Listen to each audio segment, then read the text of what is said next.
எடப்பாடி பழனிசாமி என்ன நினைக்கிறாருன்னா, அவர் மட்டுமே சகல வித்தைகளையும் கற்று தேர்ந்தவர். இந்த சாதி இல்லைன்னா ஆர்பி உதயகுமார் என்ன சமுதாயம்னு யாருக்கும் தெரியாது இல்லையா?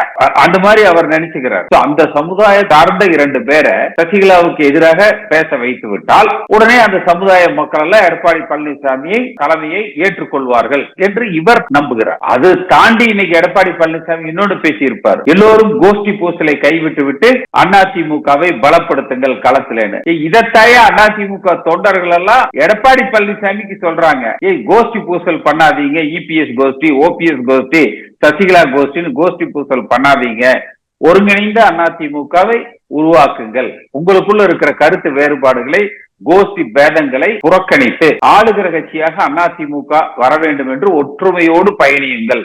இதத்தான் ஒட்டுமொத்த தமிழ்நாட்டு மக்களும் அதிமுக தொண்டர்களும் எடப்பாடி பழனிசாமி சொல்றாங்க.